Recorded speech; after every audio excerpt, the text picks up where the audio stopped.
DPF on tap is where we chat. Got the mic and we're so glad. Talking ball and all we had. Never gonna leave you sad. Swinging hard, we take a shot.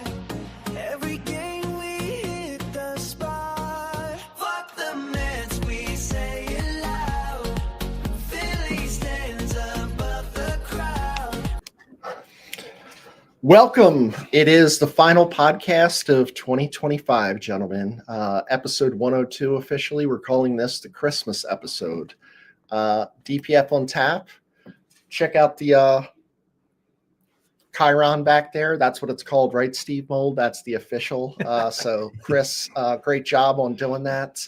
DPF on tap is brought to you by Jerseys. So, Jersey Sports Bar is at 2609 Mount Carmel Avenue in Glenside, PA. We just recently had our event there, so it was probably a little less than a month ago. I'm going to tell you what, it's like if you want to watch a sports game and you want to be around fellow sports fans with good food, incredible service, like I was worried because there was 5,000 of us. There was 5,000 DPFers there. And Barry and his team, I had 2 beers in my hand at all time. They're just really good. The food's good. You can go there for a Flyers game. Tonight, I'm sure that they're playing the Seahawks and Rams game. Just a great place. It's a family place. You can bring your kids. So thank you to Jerseys. They're the official podcast sponsor of DPF on Tap. Okay. Yeah, and I'm going to talk about another one of our sponsors. They've been a sponsor now for a few months. Well Crafted. I have their black IPA, no disintegrations right here. I think you tried this one last week, Chris. So They are in Ambler and Lansdale. We had Doug from Well Crafted on the podcast a few months ago. He talked about how important the well water is to their brewing process, which was a really cool story. And check them out, Ambler, Lansdale. Their Lansdale location also features a stage with some live music, a lot of cover bands. So check out their website, see what shows are coming up, and go get some of their great beers. So shout out to Perkiomen Valley Brewing. If I slur a little bit tonight, it's just because I'm still recovering from last night's outing at PVB. Mike and Junior usually come in the DPF garage ready to tear shit up. They were a little bit slow on the draw. They're still tearing things up, but it's like it wasn't the same. And I was like, what was going on? Well, this is what happened. It was Shag Bark at 8.5 and Christmas Ale at 9.6. And another gentleman named Mike that brought in some beer from 2011 for everybody at the bar to sample, which was fantastic. So I just want to give them a quick shout out for their wassailing event. It is this Saturday, 12/20 at 6 p.m. If you're less than 150 years old, wassailing means they're going caroling up and down the street. And it's a huge good time. Like you have some beers at the brewery at the tap room first, and then afterwards when you come back. And then Publication as well, right down the street from our house. Both of these guys were kind enough to sponsor our event. That is the Helles Lager, right? Yeah, so that's it's a German style Helios. Very good beer. But they have tomorrow night music bingo and the 26th. So celebrate Christmas and then go to Publication the day after. 7 p.m. music bingo tomorrow night and the 26th. Mike, are you wassailing? I may wassail a bit. You can drink a wassail, right? I mean, wassail is also a drink I make every Christmas. That's what you were saying earlier. Yeah. So it's like a wet cider. Your wassail. Yeah, you fucking wet your wassail. You can grab your wassail. You can get your wassail grabbed. That would be nice. So I want to give you a little bit of insight into what goes into our show. So every day before, the guys send in like what they want to talk about. So I want to kind of highlight what you're in for tonight. So we're going to talk about the new pitchers that are signed, some starting pitching concerns, and are we going to get into the Japanese market? What's going on with Bader? We'll talk a little bit about Casti Garcia. They're both here. Are they both here? We're going to have a naughty and nice list. A special Christmas section, which Dugan is going to provide with us. I think it's going to be Christmas players, but it's going to be, Christmas focused. Rob, for some fucking reason, wants to talk about Romano. The outfield is pretty much set. So, here's another one of those special Dave Dombrowski things that he's saying. And then, analytics and talking about, like, are we too analytical? And, then I'm going to finish up today with a Christmas poem. So there's a lot of work these guys put into it. It isn't just us coming on. There's a lot of backgrounds. And I wanted to kind of give you an idea of what the show is going to be like and what was out there. So I'm going to start the show off with something that I haven't done for a little bit. And it's going to be a little bit of a rant. So as I'm kind of like sitting here today and like thinking about what I wanted to talk about, I started getting fucking riled up. I started getting pissed off. So I wrote this down. It's some notes. I'm going to try to read it off, but I'm also going to, spit into the camera a little bit. Hopefully not pull the fucking plug on this, but I am fucking pissed off at this team. I figure in October, I was pissed off. If anyone was here that night that they lost, I threw a fucking chair. Like, it happens. It wasn't good. I threw a fucking chair. It wasn't at anyone. It's my fucking garage. If I want to throw a fucking chair, I'll throw a fucking chair. But, all right, strap the fuck in. The offseason was supposed to be the moment. The moment things changed for us, right? Like Dombrowski, like he had to know things were closing in. The window was still wide open. The core's in place. The city's starving. And Dave Dombrowski walked into it like a guy that he just forgot that the fucking house is on fire. The Phillies' house is on fire. If you are not fucking performing well in 23 and 24 and 25, there's a fucking huge problem. The team is worse right now than they were in October. The team is worse, and I'm going to talk about why. This wasn't an off season. It's a shrug of a seven-figure salary. They're like, everyone likes Kyle. We'll bring him back in for 5 years, and he'll be 39 at the end and not be good anymore. This is the idea of standing at a fucking roulette table. You have a pocket full of chips. And you're deciding, do I play red? Do I play black? Do I do 14, 18? And you're just like, I'm just going to watch other people play. I'm going to watch the Dodgers get better. I'm going to watch the Blue Jays get better. And I'm just going to sit on my fucking ass and do nothing except for sign Kyle because we like Kyle here. Fuck Kyle Schwarber. The Phillies didn't lose because of bad luck. Let me repeat that. The Phillies did not lose because of bad luck or because of Orion throwing it away. They lost because they're incomplete, predictable, thin, and they got fucking exposed. Oh, that's great. You won fucking 90 games. Everyone saw it coming. Everyone saw it coming except for the fucking dick face who is Dave Dombrowski because he's trying to sell us some other bullshit that's just not true. You watched an offense go cold for weeks, months, years at a time. You watched a lineup that lived and died by the long ball, not able to manufacture a run, and then they didn't hit the long ball, so they don't even have that. You watched a bench that was the worst bench in the league. There was literally no one on that fucking team that I'm like, think Matt Stairs, think Greg Dobbs. Like, at least there was some type of fear. Who the fuck were we throwing out there? You can't have that. The season ended the same way it has for the past 3 years, and your response was to fucking run it back and to call it patience. Patience? This city watched you sit on your hands while real upgrades came and went.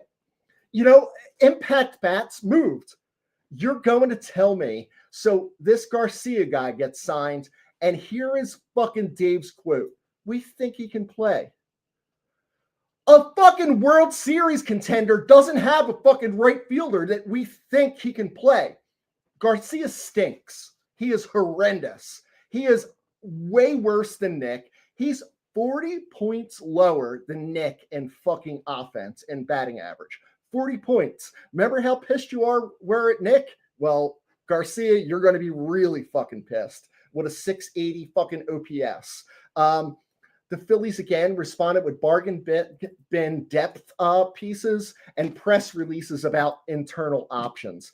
And the other thing I'm going to tell you is, and I'm going to go into Andrew Painter here, fuck everyone that's like, oh, you know what? He's just off Tommy John. Listen, there's guys that come off Tommy John and have a rough season, and then there's Andrew Painter. This dude got fucking rocked by AAA hitters. I mean, he's given up fucking missiles. Things are right over the plate. There's coming off Tommy John, and then there's what Painter did. If you think he's going to be a viable fifth starter, and we have Wheeler, not even like Wheeler doesn't even have a fucking rib. And what do we think he's going to be? Internal options means you didn't get the job done. The roster is old where it shouldn't be old. It's slow where it shouldn't be slow. It's fragile in the exact same spots that it burned you in October. Everyone knows it. Fans know it. Opposing teams fucking absolutely know it. And, you know, spare me the payroll excuses. It's not Oakland. And they're like, oh, we got Keller. I like Keller. That's the one signing this offseason where I'm like, this dude's a legitimate, like, he's owed what he's owed. And yeah, we're in the tax bracket of, you know. But here's the thing. Ask teams that thought they had one more year. Ask them.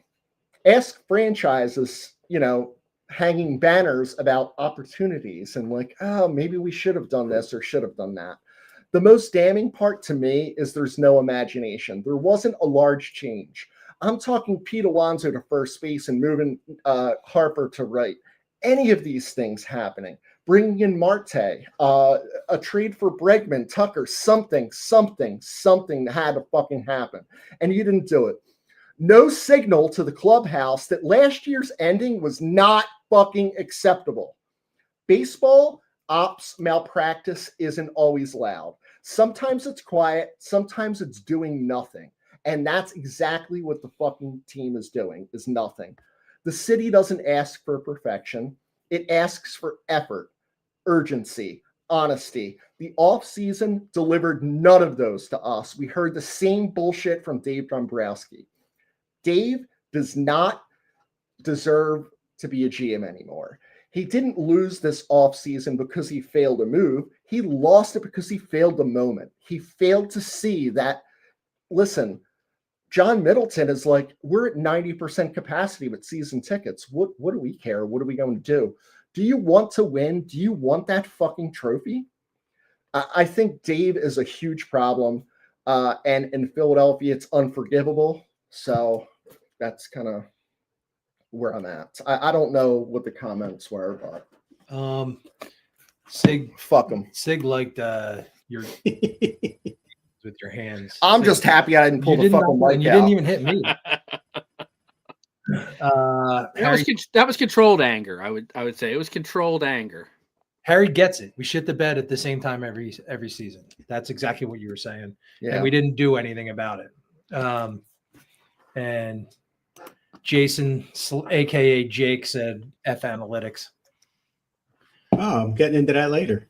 Hey, there we go. It's good segue. Yeah, I mean, just to kind of go over a couple of the moves that we actually have done. While I agree, we're kind of, Dave is in this, he's missing the boat mindset. You mentioned Brad Keller. I'm just going to go through him and Yonil Corrette for a quick second. A couple of pitchers that we added actually, and I did some digging. So we know we got Keller from the Cubs, or coming off of the Cubs, for 2 years, $22 million. Sig can do the math. For some reason, we pay more because of luxury tax or something like that. But the contract says 2 years, $22 million, pending a physical. He actually had to take that today, so we're looking for that to come through probably late today or tomorrow. Last year is 4-2 with a 2.07 ERA in 68 games. Decent. That's and that was his first year as a full-time reliever too. So he had one start last year out of his 68 games. So yeah, mostly relieving. 97.2 mile per hour average on his fastball. And he had this thoracic outlet syndrome surgery in October of 2023, kind of struggled in 24, and was back even stronger because prior to that, his average fastball was 95 miles. Do we know what inning he was pitching with the Cubs? Is he doing He was seventh setup or man. eighth? He was Okay, so setup it was man. eighth. Okay, that's even better because like you want a guy that knows the pressure, and Chicago's a pressure town. Yeah, for sure. He had 27.2% strikeout rate last year, which was a little bit above average. He also throws, along with that 97-mile-an-hour fastball, slider, sweeper, sinker, and changeup. In my opinion, a slider and a sweeper are the same thing, but we'll get into that at a different time. And his chase rate, folks, that it's also called whiff rate, was 30.4%. So he gets a lot of guys to swing and miss. Yeah, So- I really liked his slider. I think against a right-hander, it's like one of those things where it looked like a fastball until the last moment. It's not that Brad Lidge like down slider was really like that one that's going like this and outside on right-hander. So I really, really liked that. Which is why I think they call it a sweeper, but that's exactly what you're talking about, is his slider. So Yeah. same thing to me, but I digress. Second one, Yaniel Corrette. We got him in a trade from Tampa Bay for Tommy McCullum, which is basically a trade for a bag of balls, basically. He throws a sinker at 96 to 98 miles an hour. So Keller at 97, this guy, same thing, 96 to 98. He's got a cutter, four-seam fastball, changeup, and a slider. He was 81 appearances, 61 starts last 2 years in Double-A, 2.96 ERA, 424 Ks, and 316 innings. He was their number 22 prospect. He did take a little bit of a step back in Triple-A last year, where he was for just part of the year, and he had a 6.03 ERA and a 1.92 WHIP. So I think he's part of this like future down the line. He's not a guy that we're going to bring up at least in the beginning of the year. He needs to be in Lehigh Valley for a little bit. Right, but is he better than Max Lazar? Yes, You know, so that's one of the things. And like, is our bullpen the best it's been in the last X years, 5 years, 10 years? Is it? It's better now. I For think sure. it is. I think it's really balanced, especially the way it's comprised today, which is why I'm surprised about the Matt Strom talk about moving Strom, because I think you have, Kerkering. I know what happened at the end of last year, but he was pretty solid for the Phillies all year. His biggest problem, Kerkering, is he had a 44% inherited runner scoring percentage. So that doesn't factor into his ERA. That's going to the guy, who put the runner on base. But a guy like Keller takes Kerkering out of that 7th and 8th inning role, and now Kerkering becomes a 6th inning guy. And I like that. That really makes it shortens the game for the starter.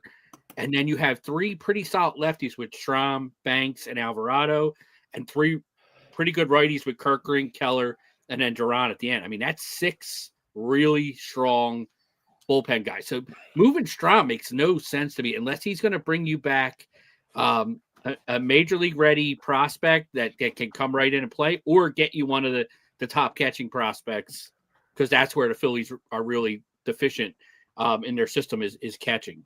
And Chris, I think it's like his miles per hour. You know what I mean? Like it's Strom's purely miles per hour. He just doesn't throw hard enough. He just doesn't. But, could you allow Strom to pitch against only left-handers?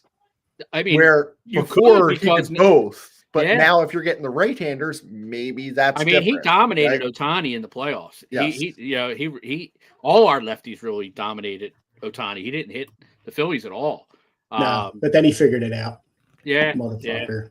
yeah. But I really I would love to see Strom stay, even just until the deadline. Then maybe reassess what needs you have and use him as a piece, to get something else, But I love this bullpen. I think that's the strongest part of the team right now, I think.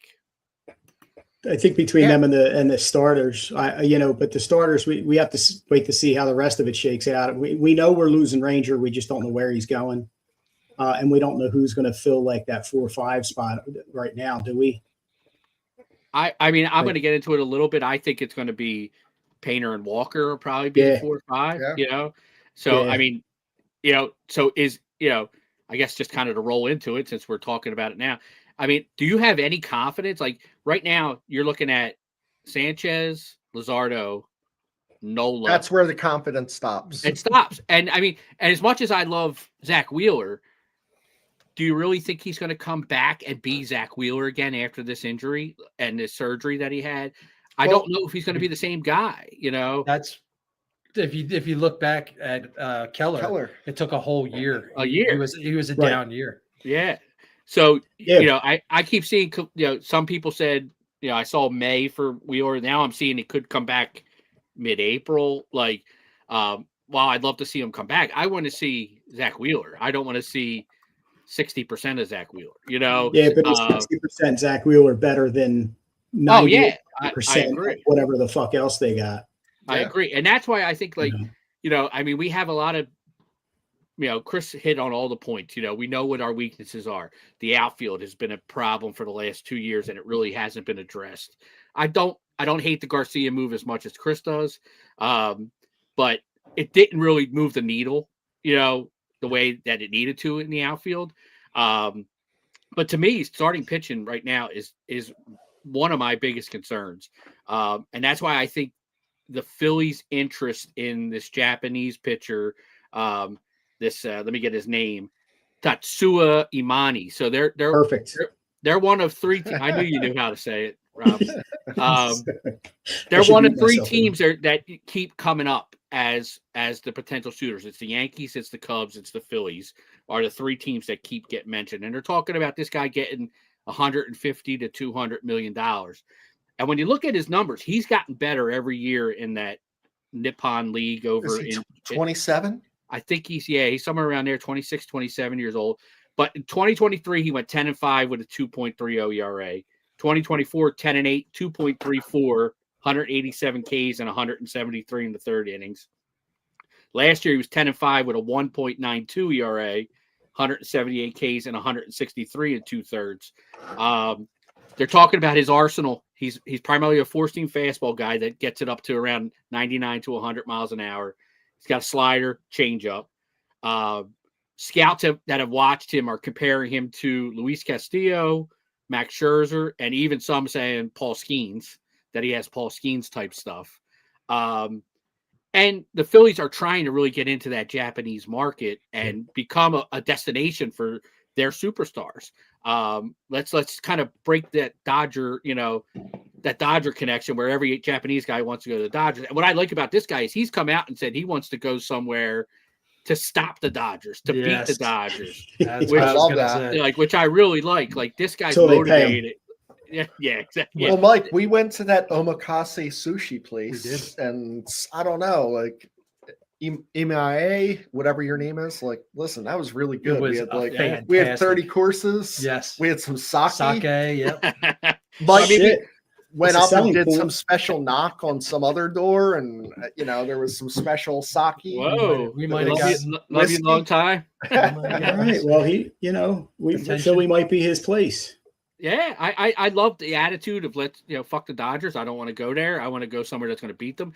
And I mean, we joked last time the Phillies did sign an amateur Japanese player whose name is like Italian, Alexandre Moretti or whatever. But he was born in Japan. He played all his career in the Japanese amateur league. So I think he was right out of high school that the Phillies have signed him. Yep. But this guy's intriguing, and I think it's like, how disappointing the Phillies offseason has been so far. This is the move they have to make. I think this guy immediately pencils in the middle of that rotation. Like, day one, he's in your rotation. And I think that sends a message to the fan base. Like, no, we are serious. We're going to invest 150 to 200 million in this Japanese player. One, not only to improve our pitching staff, but 2, to really start getting in that market and become a player in that Japanese market and make Philadelphia a destination for all his buddies, all the guys he plays with over there. Hey, come to Philly, come play with me. We're going to fucking beat the Dodgers. Let's go, And it's that's not even the Dodgers. He called out Otani and Yamamoto like by Yeah. name in that Specifically. article. Yep. I mean, when I was researching them, it was like he was finishing like second and third behind Yamamoto and Sasaki in strikeouts and ERA. Like this guy's on their level. Like that's how good he is. They've come over here and have pitched really well. And I think this guy will slot right in with the top Japanese pitchers that we've seen in the major leagues. And I think the Phillies need to be all in on this guy, and whatever it takes to sign him, outbid the Yankees, outbid the Cubs, outbid them all, and get this guy on the Phillies roster. And then Dave How much- Dombrowski is going to be like, we're going to get Lars Nootbaar. He's Japanese. That's what I was just going to say. Like, yeah, how much confidence do you have in Dombrowski going out and doing that, even though it makes so much sense? Yeah. I mean, he's so- talented. The kid's talented. And How do you do it though? Like, how do you get a Japanese player in who doesn't speak English? You have no Japanese players. You have not a translator. I guess they have to how do you swoon a Japanese player versus swooning an American player? It's got to be incredibly different, especially when you haven't done it and you've never been successful at it. I think they're behind the eight ball chasing teams that have had success with it, but they have to invest. That market has to be tapped for the Phillies. And wouldn't Bryce be a part of this? Does he not have to be a huge part of that, selling to these dudes? Yeah, I think so. he has a good sushi recipe he could put on TikTok. He's probably got a spot. Yeah, he's probably got matcha. a good matcha. He's making hibachi and all on. He's got a fucking TikTok. matcha. Yeah, I think you have to get somebody. You have to get a whole team who understands their culture and knows what's important to them. And then they got I don't know the names offhand, but they do have a scout who's working the Asian markets, and they're really trying to develop that. So if this is a guy who understands, what's important to these guys, other than beating the Dodgers, specifically Sasaki and Yamamoto, that get out there and fucking sign these guys and throw money at them.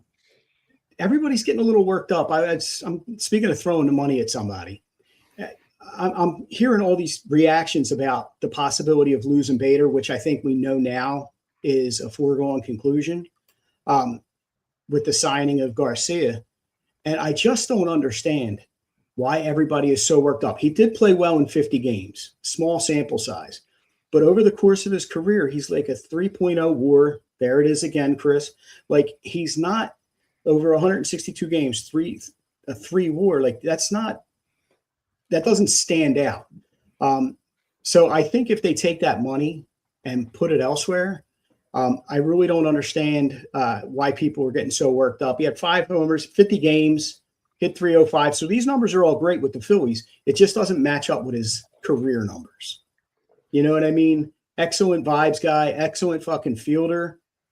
He just doesn't move the needle for me. And as we saw last year, he wasn't the only guy who needed to step up in the fucking playoffs in the postseason. And to get all worked up over this, I like Garcia. You know what I mean? I think that signing is interesting. I think he can be like a Teoscar for the Phillies, where he's got a fucking chip on his shoulder. He's fucking screaming and hollering. But he's got to bounce back because he had a shit year last year. What makes you think Garcia could bounce back? Is it hope? And that's what it is. Hope? Yeah. That's what it is, because that's who they signed. So I have to hope that he bounces back. I have to hope that he's got the chip like Teoscar does.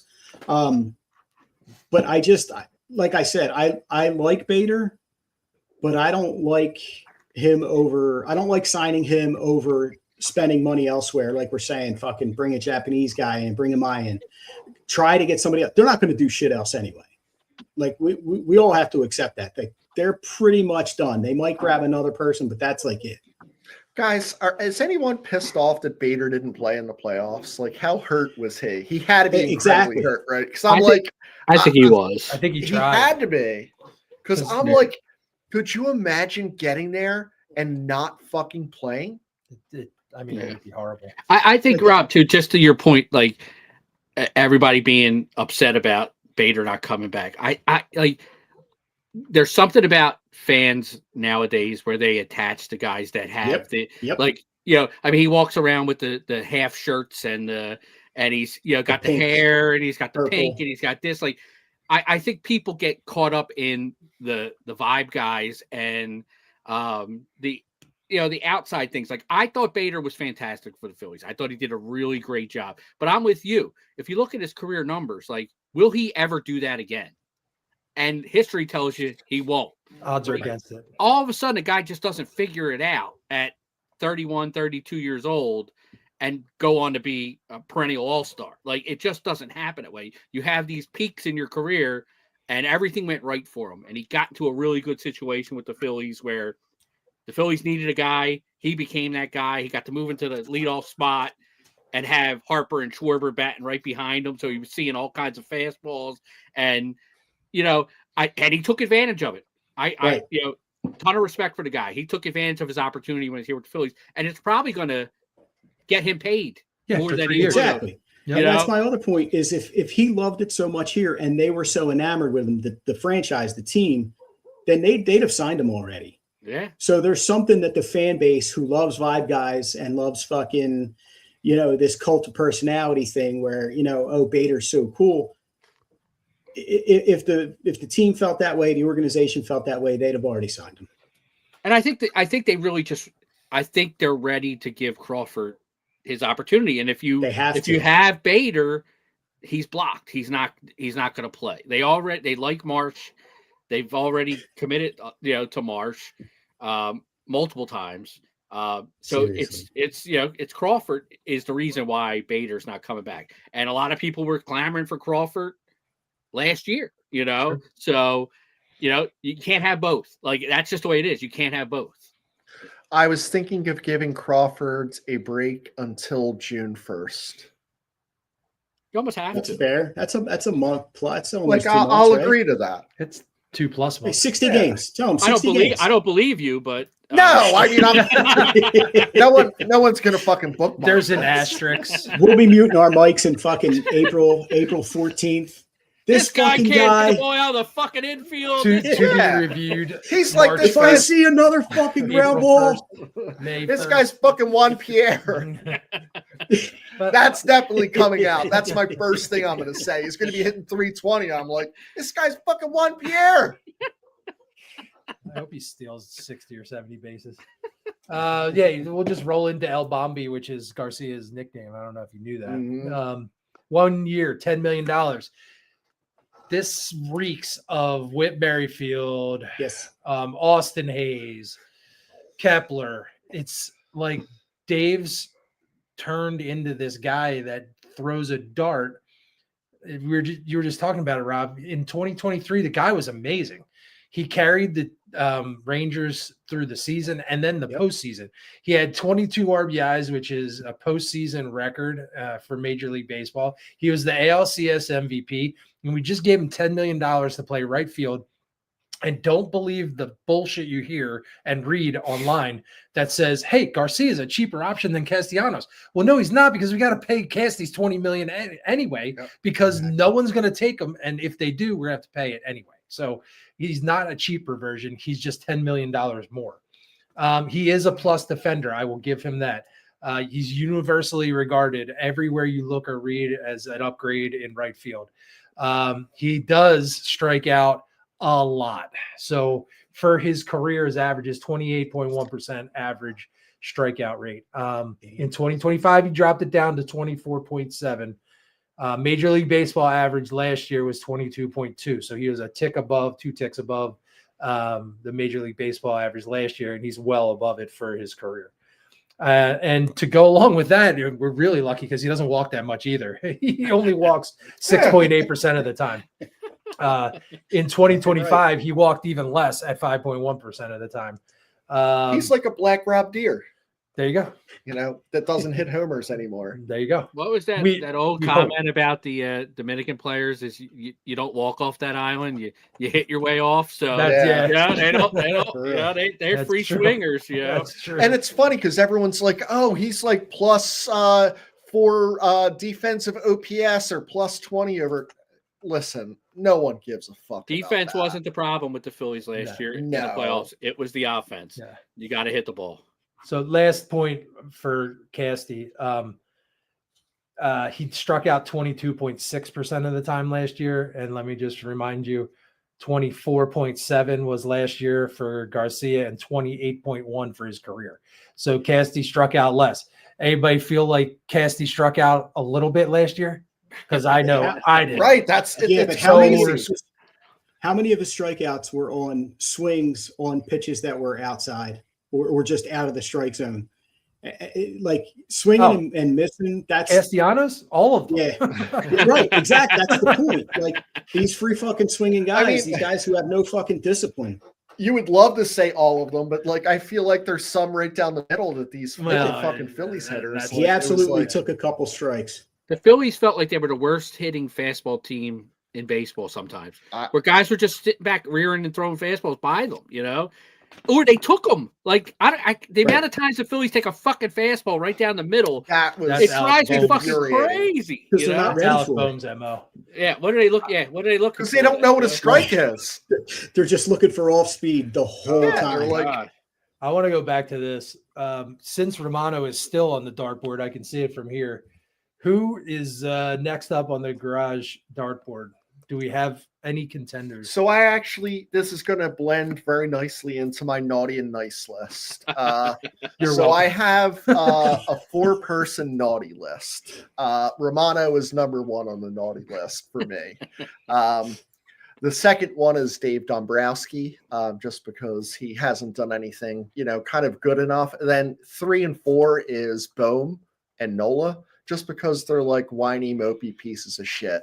So I think that I'm going to put the Butcher on here because the Butcher is very savvy. I'm going to tell you, he seems like a really nice guy and he's got that like clean cut, happy face. This dude is out there getting different Google numbers and he's sending me fucking pictures of Jordan Romano every night on my text. And I'm not happy about it. And I know it's you, Butcher. So you're on that fucking shit list. It's coming. On my nice list, I'm going to go Tanner Banks, and as a huge surprise, I'm going to give it to Trey Turner. He deserves it, but I think Tanner Banks is that one guy that just was unexpected, and thank God we had him because there was times where there was no one else out there that we trusted. I got a naughty, one nice. All right. Yeah. My naughty is Marshawn because this dude looks like Chooch. He can catch. He's got a good arm. He cannot hit his way out of a wet paper bag. So I put him on my naughty list. And my nice list, I'm going non-Philly. I'm going Zegras. I'm watching a lot of hockey, mostly because of Uncle Junior and a little bit because of the Butcher and Sig and the guys from DFF. But this dude Zegras is freaking impressive, man. I like watching him play. Oh yeah? I didn't know that. Butcher He sent you is those stepping pictures. up. He sent you those pictures too. Zegras is 12-incher. I think Junior. It's got a curve to the left. That's good for a wrist shot. Yeah, it is. Got a shot. Do you guys have a naughty or nice list, or is anyone you should add? Naughty is going to just be for me, Bryson Stott, I guess, because the motherfucker just pops out. Like I've seen it too many times. It's a left field. Like it's not only is he under the ball too much, but he's late. Like or you know what I mean? Or it's just I can't watch it anymore.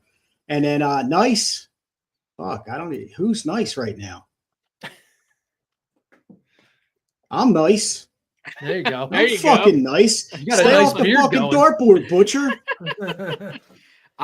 For my naughty, I'm going to pick Bryce Harper as my naughty, and I think it's just because he didn't step up the way we need Bryce Harper to step up, especially in the playoffs. We need him to be a leader. We need him to be the guy that stirs the drink, and he didn't do it. For my nice, I'm going back to my guy Christopher Sanchez. Nice. I think he is just a stud. And I'm hoping that the trade the Phillies just made with Tampa Bay is the same fruit that we got with Sanchez, because he was kind of both guys were Charette. They're both like number crunch guys where they just didn't have the the roster space, and the Phillies were able to pluck Sanchez. Now they plucked this guy. So I'm hoping it's the same results. I don't know if he'll be as good as Sanchez, but if he's anywhere close, the Phillies, got another steal, because that's a Matt Klentak deal. So you got to give Klentak some credit to get Christopher Sanchez. And I mean, he's a stud. He's gonna open the season as our number one, and rightfully so. Even if Wheeler was healthy, Sanchez might have been the number one last year. I thought he threw the ball that well. So he's my nice. Makes sense. Who'd you say was your naughty? My naughty is Harper. Yeah. Oh, Harper, that's right. Yeah.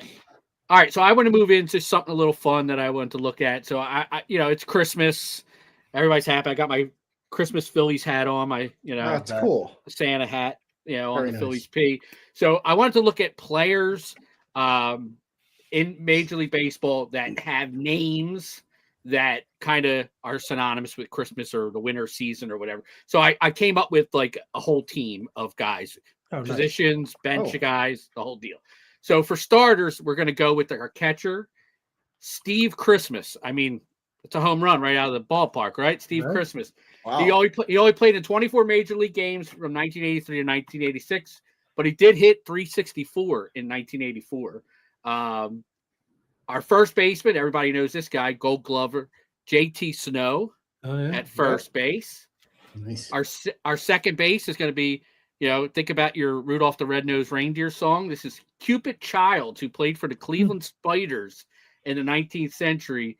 He finished his career with more than 100 triples and 1,000 runs, and he hit 306 for his career. Third base is a guy that we all love. He was on the 2008 Phillies World Series team, Pedro Feliz. So Feliz Navidad. Yep. Pedro. Our shortstop, again, we're going to go back to the Rudolph song. Dasher Troy is his name.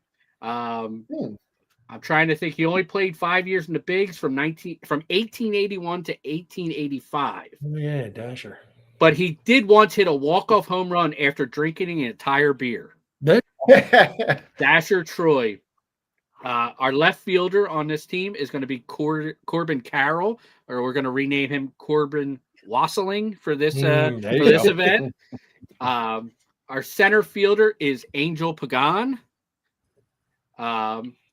He played for the Giants World Series teams in 2012 and 2014.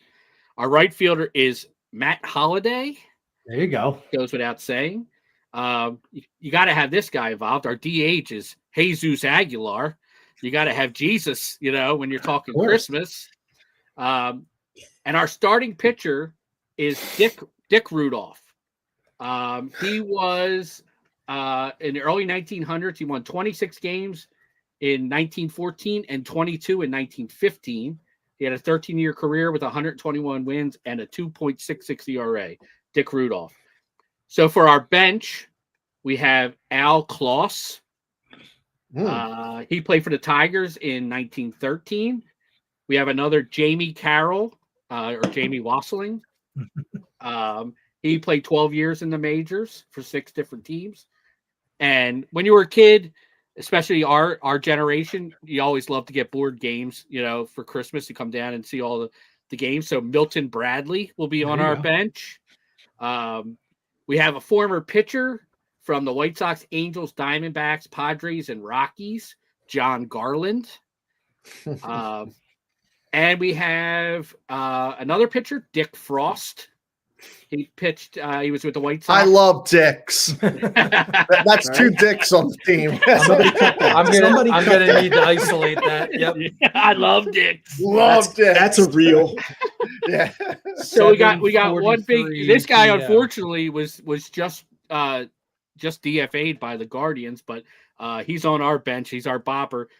Jahanski Noel, better known as Big Christmas, is so that's who I was thinking. I'm like, do you remember in 2022?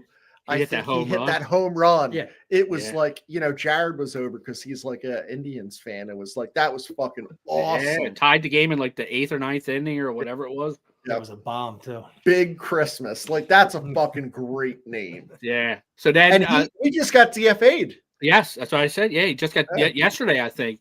Yep. So that's all of our players. And I have one umpire who's going to be our home plate umpire, and that is Mike Winters. He was an umpire from 1988 through 1999, and then again in 2000 to 2019. And one other bonus: 2 Hall of Famers were born on Christmas Day: Ricky Henderson and Nellie Fox. No kidding. Nice. Well done, So- Chris. That's great. Nice job. Yeah, I love that. I was expecting a tree turner or something like that. Sorry, I'm gonna leave soon. So, all right, guys, real quick. I am not here to sing Jordan Romano's praises. Dixon Santa Sacks. There's a theme. There's definitely a theme. I do. Jake. Like, who doesn't love dicks and sacks? 7:45. Especially this time of year, right? That's another great one. All right. So, real quick, I just want to make a prediction on what Jordan Romano does next year. He just signed a 1-year deal. What did he get? Like $2 million? $2 million. $2 million. How the mighty have fallen. I mean, he's not very mighty, but you know what I'm saying? I was talking about this with buddy at work. He's also, his last name is Romano.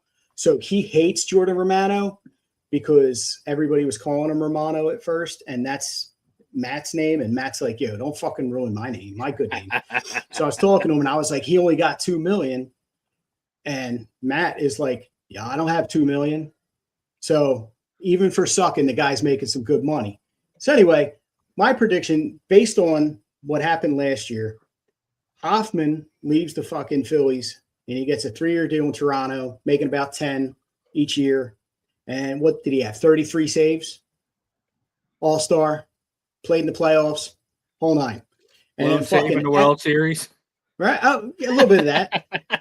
And then you got Estevez, who fucking went back. He went to KC, right? And got 3 years, $10 million per year. And did he lead the league in saves this past year with 42? He was up there. He Wow. was definitely Yeah. up there. Yeah. There is no way Jordan Romano doesn't go to LA and save at least fucking 30 games. I don't think Because- they win 30 games, though. But if they do, he's saving every single one of them because fuck us, right? That has to be the rule. Absolutely. ERA under 4. Yeah. Like, listen, last year I called out. I said Taijuan Walker is going to have a bounce back year. He's going to have he's going to have a win total higher than his ERA, and I think it just played out. I think he had 5 wins and an ERA between 4 and 5. Jordan Romano is going to save a shit ton of games and have a decent ERA for LA because care. fuck us. You can But have- he's another guy that's a year removed from surgery too. So it'll be interesting to see what he does. Like, It's and back to like Dombrowski, like the Keller signing, like finally he's investing in like relievers that multiple year deals, but now he's shifted that 1 year, $10 million deal to outfielders. Outfielders. Correct. Like, correct. It was Kepler and now this fucking Yeah. Garcia. It's like, yeah, if we could get everybody on 1 year, $10 million deals, I mean, probably because there's not going to be a fucking 2027. yeah. But yeah, that just goes to show you what Dombrowski's fucking up to, and his judgment. It's fucking killing me. Yeah. Romano's definitely going to kill it. Chris, I did hear that the Mariners are very interested in Strom, and they have multiple catching prospects. Well, they that just are not- traded they just traded their biggest one to the their Nationals. top one, and they still got a couple other guys in the pipelines that aren't quite MLB ready. Yeah. So they be looking at something like that because if they want Strom that badly, they're going to make an offer. I don't see why Dombrowski's in a hurry to trade him. Yeah. I just think, I mean, what they got back for Ford, their number one catching prospect, was a lot less than Strom. Like Right. Strom was a better get than what they got from the Nationals. So I'm surprised they let him go for that little, really. And I'm surprised the Phillies weren't in on it. Like, That's what I'm saying. like you'll take it for that little. Okay, then we're not going to give you Strom. We're going to give you someone from our minor league system. Like, you should have been all over that kid because he's one of the top prospects. But then like the Nationals now have Keibler Ruiz, who was a top prospect like 3 or 4 years ago. Yeah. What are they going to do with him? And is he a guy that maybe is plan B for the Phillies since JT seems to be stringing them along? Yeah. I think the Phillies offered him a 2-year, and I'm sure he's holding out for 3. And I don't know if the Phillies are willing to go to 3. but he needs to shit or get off the pot so the Phillies can move on, because that's probably another, 25 million that they're waiting on him to hear back on that they can spend somewhere Right. else. The sooner that's settled, the sooner they can get on to something else. Could you imagine Marchand and Stubbs being our catcher? We're gonna fucking blow a gasket. I would let the pitchers bat. Let the pitchers bat instead of the catchers. Right? Yeah.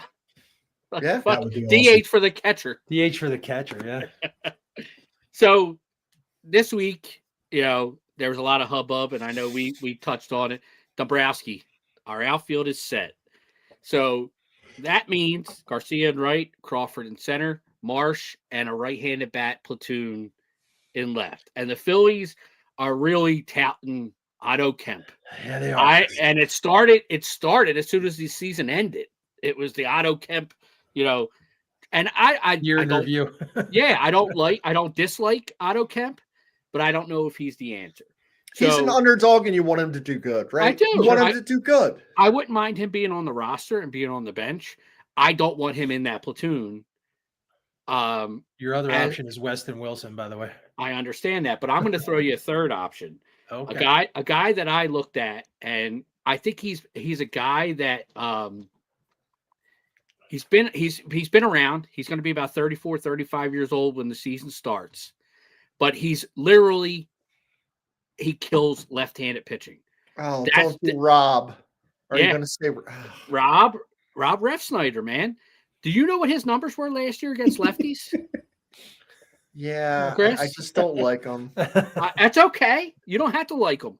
Marsh hits 197 against lefties. This guy I don't like that either. 302. He hit 302 last year against lefties with a 959 OPS against lefties.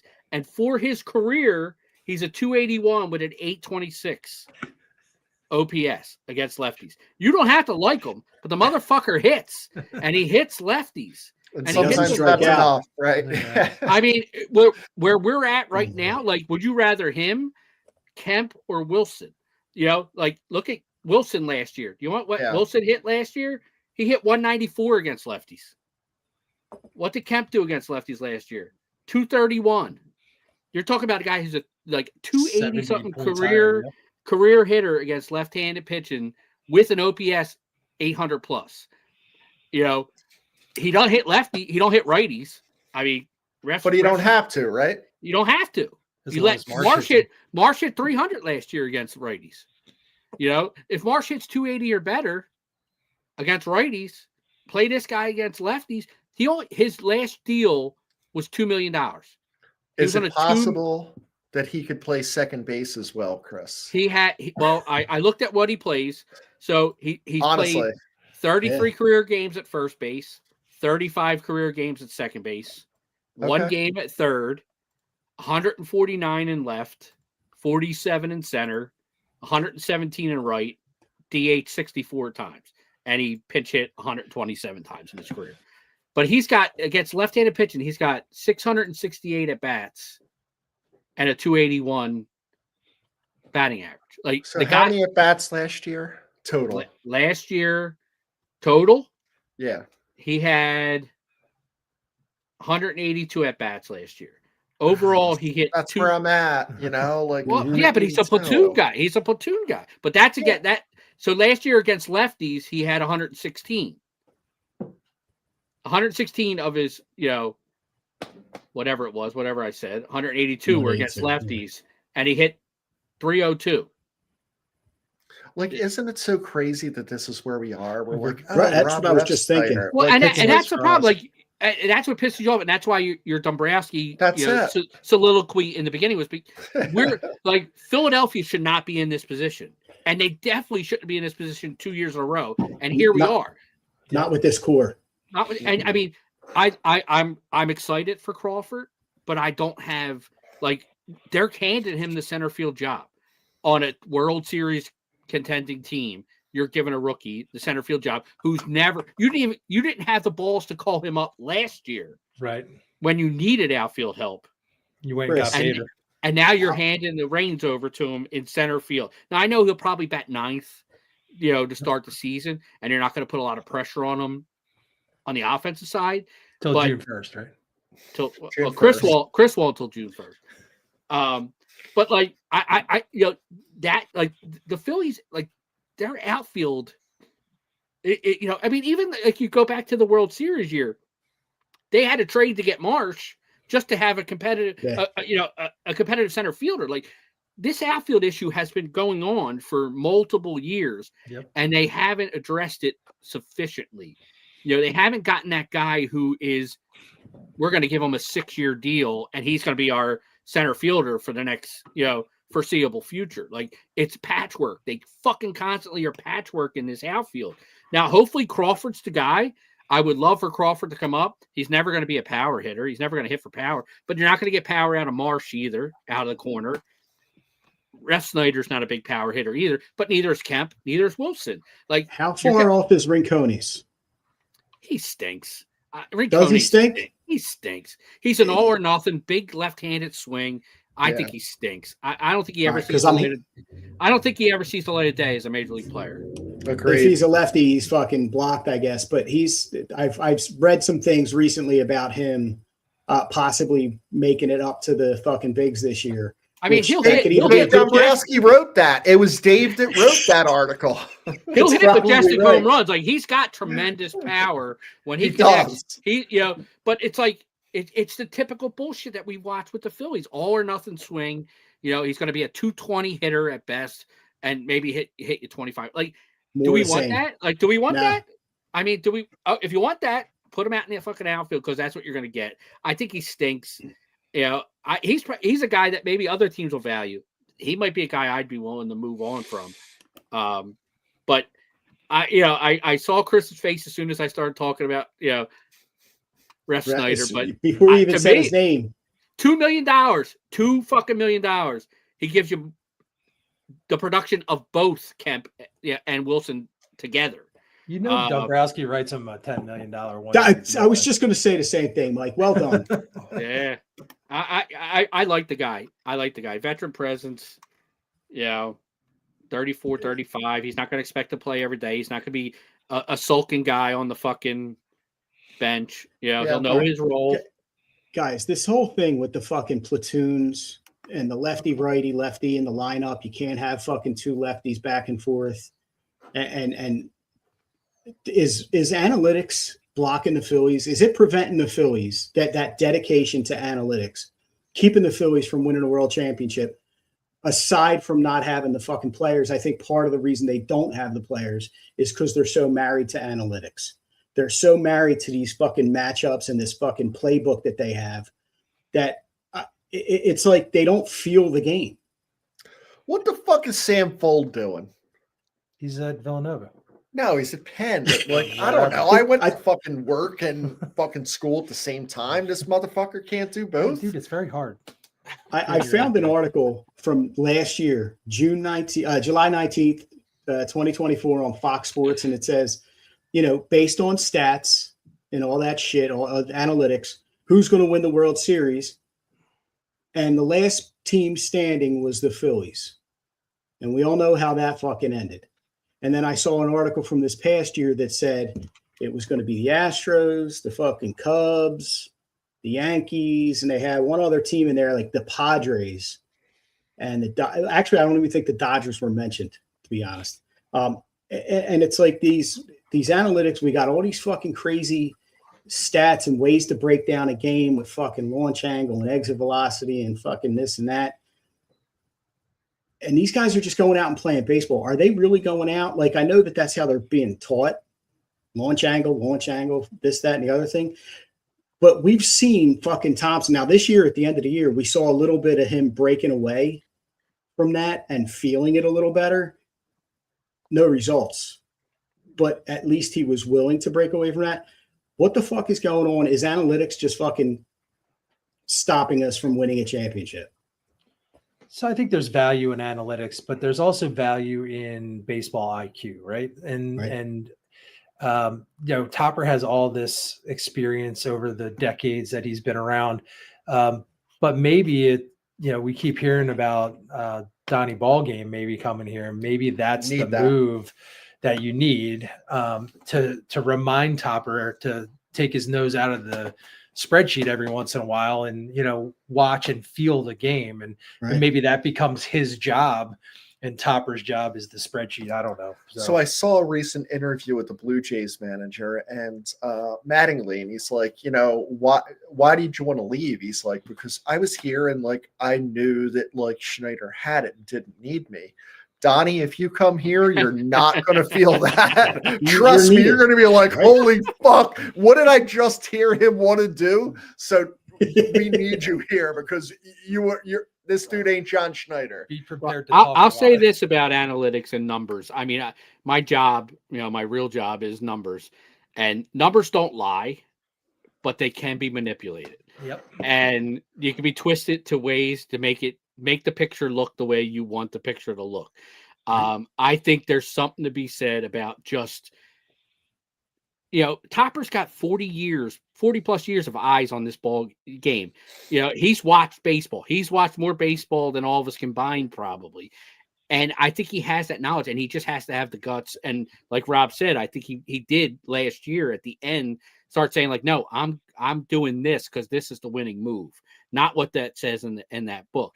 Now, the other thing I think is going to be interesting is the Phillies just lost their assistant GM, who is also the head of their analytics department. He was hired by the Nationals to be their general manager. So maybe a guy in that type of position that had that much say and was in charge of the analytics department and was the assistant to the GM, maybe now the next guy won't be as analytically driven. I do think there's quality in the numbers, but I think that, you can make them look however you want. If you want a side gig, dude, there we go. There we go. You should see the numbers I charge. I charge for that. But I think analytics are great. Numbers, tendencies. I think that's all really good data points. But it's not the way. It's not real life. It's not real life. They have a spot. You can lean on them. You can look at them, but you can't base every decision off of what the numbers tell you. Right. And results bear it out. And I think that's what we've seen the last 3 years is that the results bear out that it doesn't always work. And it's working. It seems to me that it's working less often than it is like to our advantage. I mean, I think pitchers have figured out the launch angle swings. Now it's just pump high fastballs because you can't get to it. Like you have to have the perfect swing to get on top of a high fastball with that launch angle swing, so just pump. And that was what the Phillies tried to do with some of their pitchers. Like if you go back on Christopher Sanchez's early time with the Phillies, he struggled early. And if you look, he was high fastball guy because he was an upper 90s. They were taught. That was where they were told. Yeah, start up here and then come down. Yeah, now he's working down and he's a better pitcher. He's pitching to his strengths. But they were even trying to make the pitchers pitch to the analytics. Don't pitch to your strengths. Don't do what you did to get here. Do what we're telling you to do now. And it doesn't work. I think Nick Pivetta is the perfect example of that too. He struggled with the Phillies early, and now the guy's a fucking all-star. Like I think he always had the talent, but he was taught to pitch a certain way to fit the mold of what we needed at that point. We want you to be an up in the zone guy. Well, Nick Pavetta's a down in the zone guy, and he's dominant when he's down in the zone. And when he can stay down there, and let these guys be who they are. Let them do what got them here. You guys all pitched, at some level, collegiate, high school, whatever. You were always taught to just go out there and have a catch, right? Wasn't it like just relax and fucking throw the ball? You're just throwing to the mitt, or you're just throwing to the fucking like. Now they're trying to do too much, and it feels artificial. Well, they teach throwing now. It's not pitching. It's as hard as you can, as long as you can until you get Tommy John surgery, and then come back a year later. All of ours, yeah, definitely. Clearly, like rearing location. Back, I don't know. Like, I don't know. Like, if I could throw 90 and then 97, like it would have been totally different. I'd be like, yeah, fuck yeah, I'm gonna try to blow this guy away. But location and movement over velocity was always 100%. Yeah, and maybe this pendulum swings back I hope so, because I think that's what we love. But yeah, and the small ball, you know, and maybe that's where it is, you know. But it's tough to not have the home runs and strikeouts be at the forefront because they're glamorous, right? They're the other things, the dirty part of the game is not as glamorous. And strikeouts, right? What's that? Millennials love homers Yeah. and strikeouts. They love them. Love them. and quick games. Yeah, and quick games. Jake is on fire tonight, by the way, or Jason. I don't know what to call him ever. Jake. I guess he's calling himself Jake. We call him Jake. I don't know. You do what you want. Guys, we're getting at the end of the year. I'm not saying this is good. I'm not saying it rhymes, but I wrote a poem and I'd like to share it with you. I'm going to mute. I appreciate that, Rob. I'm going to try to do it slow, but not too slow. 'Twas the night before Christmas, and all through the town, every Phillies fan know we've been let the hell down. The stockings were hung, but they sagged in disgrace, just that like that lineup when the pressure's in place.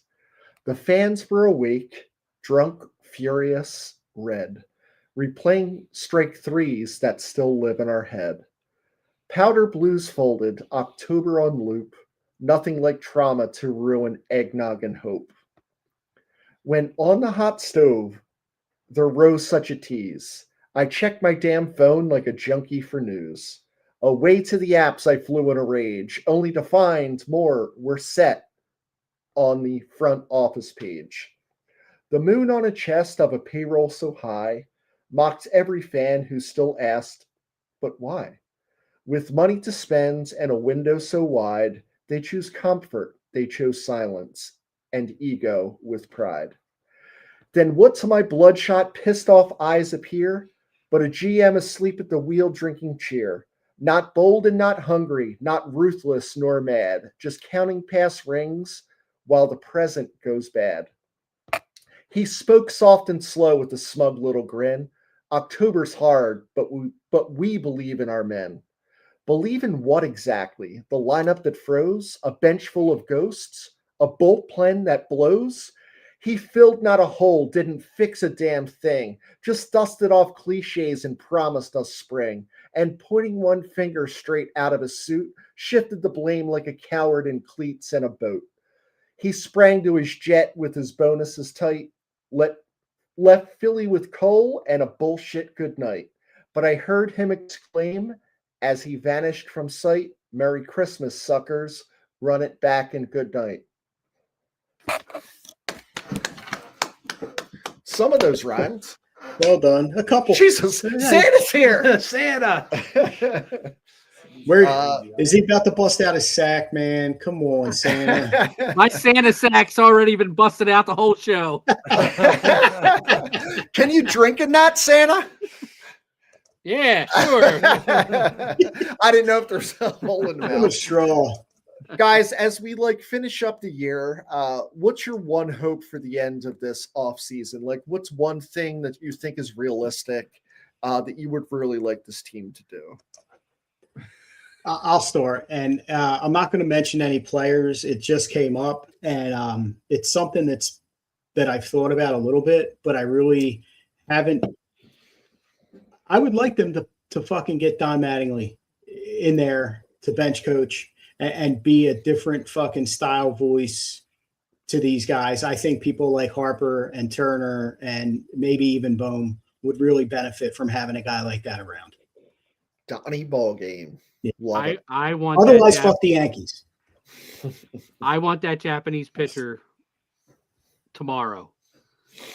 I want Is them that how wrapped you up. pronounce it? I want them wrapped up under my tree with a bow around his head. I want them tomorrow. Jesus. Yeah. I don't know if I could have done this whole thing if you had that head on. Oh, no. I love that. I thought mask. about it. I thought about it, but I couldn't drink a beer if I did. So. I will say I would like a fix in the outfield. I don't know what it is. A fix in the outfield. I know there's several fixes that are Rob needed. Refsnyder. There you go. I want to be happy in October. I miss that. I miss that feeling, and I want to be ecstatic in November. I don't know. Like maybe this is the last time. And the one thing that I'll say is, I don't think the 2008 Phillies team was the best of the 09, 10, 11 group. I think it was the worst of that group, and they still won. So there's still hope for the Phillies, and I just want to be happy in October again. I want to feel like I did in 22 just for a day. Like that was just this special moment in time that I feel like we're chasing. And we're not getting younger. Definitely chasing that feeling at CBP where the thing is just vibrating. Yeah, it's awesome. Yeah, so fuck the Mets. And we're happy that the Mets are miserable because it makes us happy. And the little that they can do, the more that we'll love. So I just wanted to say before we go, my sleigh takes off about a week from today, and all Mets fans are getting Philly Fanatic shit in their stockings. Nice. Good job, Santa. Excellent. So Merry Christmas, everybody. Merry Christmas, everyone. Merry Thank you for Christmas. tuning in with Merry us tonight. Fuck the Mets. Yeah, fuck the Mets. Fuck the polar bear.